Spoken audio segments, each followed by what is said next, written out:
Hi everyone, this is Sue Tetzloff with Capstone Leadership Solutions. Today in a live event regarding pulling together versus falling apart during this crisis. This is no doubt a time that is very scary. These are scary times, very scary times for our colleagues, scary times for our communities, our country, and actually, our entire world. We have a common enemy. It is the coronavirus. We are kind of in this together, right? And one of the things that is, in response to that is a common fear. We're all in some level of fear. Sometimes it's just like this looming little niggly thing, as you're trying to suppress it and not think about it every second of every day. And in some cases, it's just overwhelming fear as individuals and collectively, even to the level of, panic and irrational behavior as we're seeing. And so, we have this common enemy.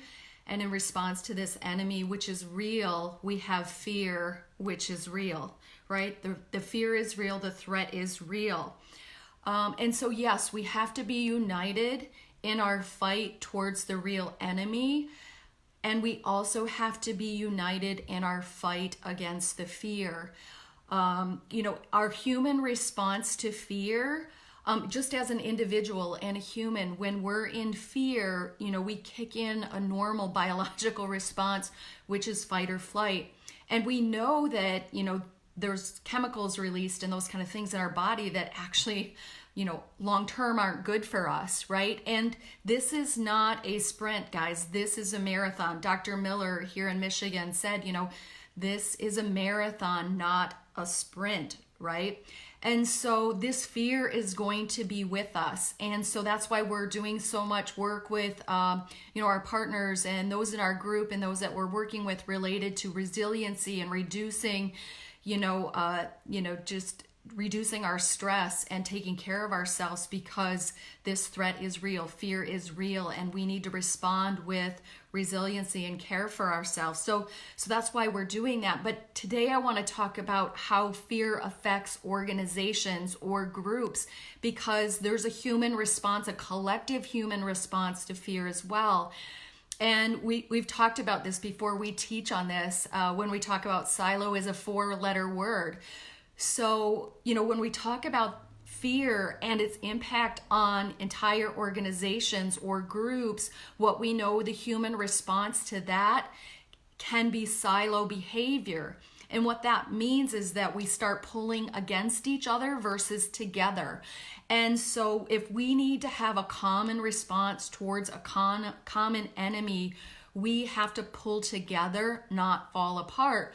But again, that normal response to fear in groups is silo or inward behavior. And we're seeing this. I'm seeing it in the news feeds as I'm, watching in these healthcare groups, what's happening and some of the comments that are being made, some of the statements and positions people are taking. We're seeing silo behavior.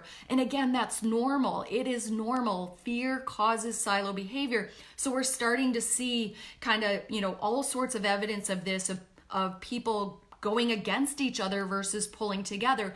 That might be department to a department, right? Where we're starting to, break down collaboration and get into our own silos and not come across those, come together to work together. So we're breaking down into silos and when we need to come together. So we're seeing examples, and I'm seeing comments of that from around the country and different organizations and people that are working there. We're seeing hierarchical kind of behavior happening, staff to leaders, leaders to staff. We're starting to see generational silos where even the generations are starting to come against each other. We're starting to see silos related to categorical kind of things like day shift versus night shift, clinicians versus non-clinicians, nurses versus respiratory therapists, etc. So we're seeing this kind of fear and stress and silo behavior starting to tear apart the putting it together. Now, I'm not saying that's happening everywhere, because I can also see really great examples where people are pulling together. But We have to intentionally do that. We can't just expect that the normal reaction to fear is that people are going to pull together. That is, the hope or desire, but we have to be intentional about it, because otherwise fear can cause us to pull apart. And again, like Dr. Miller said, this is a marathon, not a sprint. And so we have to pull together. We can't let this fear, because it's going to be around for a while. This threat is going to be around for a while. This fear is going to be around for a while. So we need to use and be intentional about using tactics that we can do, again, as individual humans, to overcome our fear response. The fear is real. How we respond to it, we have to be intentional. As organizations, the threat is real, the fear is real. How we respond to it has to be intentional, because it is real. It's going to be here, and it's not just for a moment. It is here for a while. So, while we fight the common enemy of COVID, we also have to fight the common enemy of fear.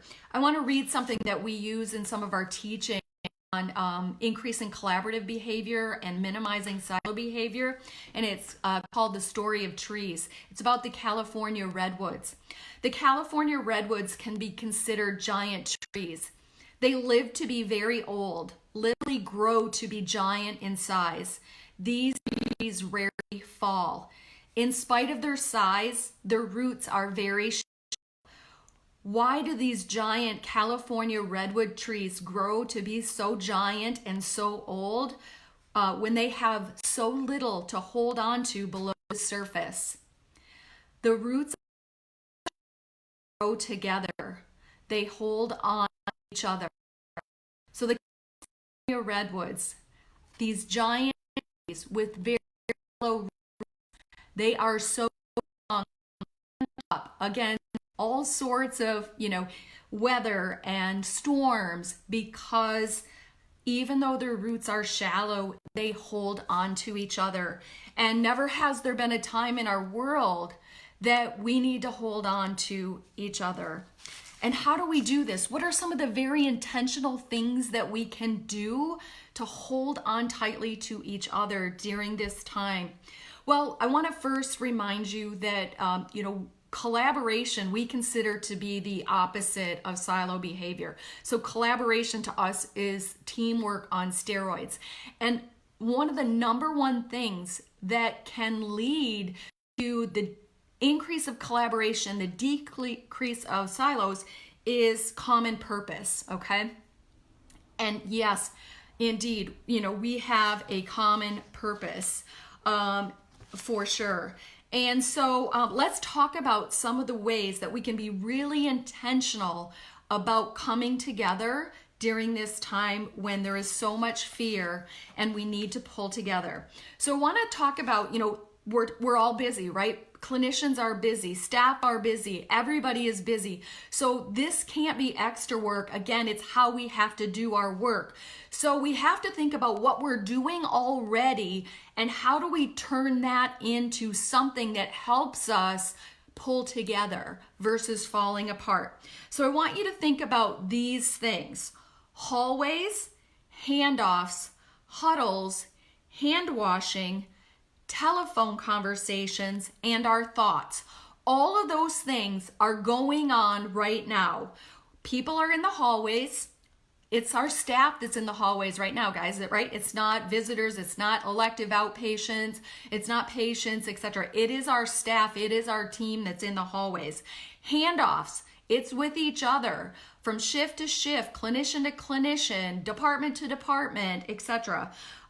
We have huddles. Those are still going, I believe, in a lot of organizations. In fact, they've increased them during this time. Hand washing, we're doing it, right? We're on the phone because, that's how we're communicating.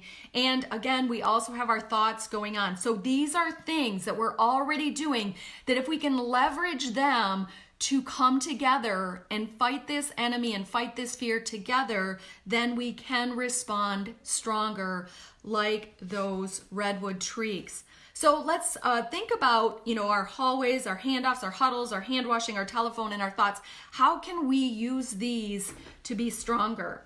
So I want you to think about the power of symbols or signals, okay? We all know that in, our country that, a salute is a very, powerful signal, right? When we put our hand over our heart, or we shake somebody's hand, or we give them a hug, right? Some of those things we can't do right now. But those kind of gestures or signals are things that can communicate a message that brings us together. And so in our hallways, we're all about, one of the positive communication standards about hallway etiquette is, this is the time to do that, folks. This is the time that even though it's not visitors and patients in the hallway, and it's, us as clinicians in the hallways, this is when we need how we greet each other in the hallway to be a sign of solidarity and unity, and we're in this together, right? So, maybe it's eye contact and a nod that has powerful meaning. Maybe that powerful meaning is, thanks for being here. I appreciate your part on our team. And just everybody having that same common mantra about what it means to look you in the eye and nod in the hallway. And that while we're thinking that and we're making those gestures, we're bringing ourselves together over fear. In our handoffs and in our huddles and in our phone calls, a tactic that I love to recommend is something called personal business personal. We can use this in other ways, but in crisis, we can use this. So sometimes when we're doing handoffs and we're doing huddles and we're doing things on the telephone, we get right to business because time is of the essence. But can we add something at the front and end of that? It doesn't have to take long. That lets everybody know, that connects us with our humanness and that we're in this together. Can there be some powerful, words in a huddle, in a handoff? Can it be a symbol or a signal or something that communicates that I appreciate you, I'm thankful for you, I'm in this with you, we're together in this? Give it meaning. So can we package our business in huddles, in handoffs, in the telephone, how we answer, how we end the call, that unites us? It could be a mantra. So beyond symbols or signals, we can use mantras or slogans. They could be just key phrases. I know in our safety huddles, we love, those safety huddles where there's a safety mantra, or we're safe today, we are safe today, we are safe today. So using some mantras, some slogans, those kind of things to start and end a huddle, a handoff that brings us together, unites us in the common fight. It could be a song. One of our partners years ago, they actually created a fight song, a unity song, something that brought them together, right? And so maybe it's that. In some of the other countries that saw this virus before us, they started the elbow bump, they started some foot gestures, things like that. But it unites us, it gives us a way to come together. So in our huddles, in our handoffs, in our telephone, think about that personal business personal. Is there something that we can unite around, all use together? And again, it's best if we use it in the entire organization versus in an individual department, because our department might become a silo. But if your whole organization isn't up for this and you want to do it as a leader, as a team in your department, think about how you can start to use some of these tactics to show your unity and coming together.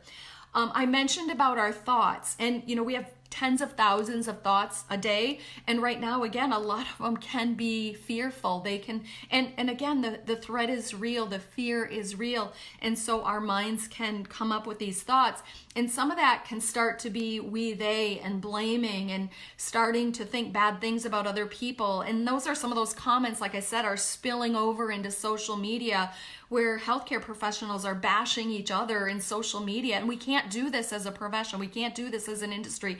Our communities are counting on us to come together and respond to this. And if they see us falling apart, that doesn't help reassure our communities and our country that we're there for them and that we can do this, as terrible as this fight is and this situation is.